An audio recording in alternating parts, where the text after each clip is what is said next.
दोस्तों, प्रत्येक व्यक्ति एक कलाकार है। उसके भीतर एक इनबिल्ट अभिनय की क्षमता है और इनबिल्ट वर्ड दोस्तों हम इसलिए इस्तेमाल कर रहे हैं, पूर्व से नियोजित उसके अंदर अभिनय का कौशल है और इस कौशल को उसके निर्माता यानी ईश्वर ने पहले से ही बना करके भेजा है। और ये संसार एक रंगमंच के सदृश है। इस पृष्ठभूमि में, इस वातावरण में, इस परिवेश में प्रत्येक व्यक्ति अपने आप को अभिव्यक्त करने की चेष्टा करता है और संसार में लोगों का ताना बाना, लोगों की भीड़ से जो ताल्लुकात है वो रिश्ते की बुनियाद नहीं होती। रिश्ता वहीं पनपता है जहाँ आत्मीयता होती है, जहाँ अपनत्व होती है, जहाँ जबरन बैठने की बातें नहीं होती, जहाँ टाइम को यूं ही बिताने की बातें नहीं होती हैं, जहाँ बैठने से, जहाँ बोलने से, जहाँ बतियाने से समय का पता ना चले, वही आत्मीयता है। और उन्हीं रिश्तों को हमें तरजीह देनी होती है। आज की जो कविता है वो कुछ इसी विषयक है। कविता का शीर्षक है एक छोटी सी मुलाकात और इस कविता के रचयिता हैं हिंदी के सुविख्यात सुप्रसिद्ध कवि डॉक्टर सर्वेश्वर दयाल सक्सेना जी।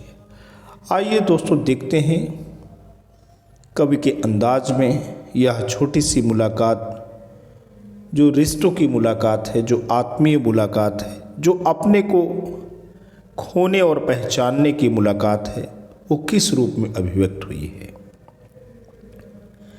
कुछ देर और बैठो, कुछ देर और बैठो, अभी तो रोशनी की सिलवटें हैं हमारे बीच। कुछ देर और बैठो, अभी तो रोशनी की सिलवटें हैं हमारे बीच। शब्दों के जलते कोयलों की आंच अभी तो तेज होनी शुरू हुई है। उसकी दमक आत्मा तक तरास देने वाली अपनी मुस्कान पर मुझे देख लेने दो। मैं जानता हूँ आंच और रोशनी से किसी को रोका नहीं जा सकता। दीवारें खड़ी करनी होती हैं, ऐसी दीवार जो किसी का घर हो जाए। कुछ देर और बैठो, देखो पेड़ों की परछाइयां तक अभी उनमें लय नहीं हुई हैं और एक एक पत्ती अलग अलग दिख रही है। कुछ देर और बैठो, अपनी मुस्कान की यह तेज धार रगों को चीरती हुई मेरी आत्मा तक पहुंच जाने दो और उसकी एक ऐसी फांक कर आने दो जिसे मैं अपने एकांत में शब्दों के इन जलते कोयलों पर लाख की तरह पिघला पिघला कर नाना आकृतियां बनाता रहूं और अपने सूनेपन को तुमसे सजाता रहूं। कुछ देर और बैठो और एकटक मेरी ओर देखो, कितनी बर्फ मुझ में गिर रही है। इस निचाट मैदान में हवाएं कितनी गुर्रा रही हैं और हर परिचित कदमों की आहट कितनी अपरिचित और हमलावर होती जा रही है। कुछ देर और बैठो, इतनी देर तो जरूर ही कि जब तुम घर पहुंचकर अपने कपड़े उतारो तो एक परछाई दीवार से सटी देख सको और उसे पहचान भी सको। कुछ देर और बैठो, अभी तो रोशनी की सिलवटें हैं हमारे बीच, उन्हें हट तो जाने दो।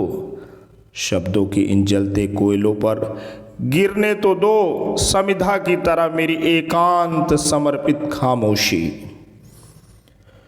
तो दोस्तों, आशा ही नहीं पूरा विश्वास है कि इस कविता के जो भाव हैं वो आपको समझ में आए होंगे। समझ में आए हैं तो कविता को लाइक करें, चैनल पे कमेंट करें और इसे ऐसे ही हिंदी प्रेमी भाई श्रोता के बीच में ज़रूर साझा करें। आज के लिए इतना ही। जल्द ही आपके बीच में एक नई अजर अमर रचना के साथ पुनः हाजिर होंगे। तब तक के लिए जय हिंद, जय भारत।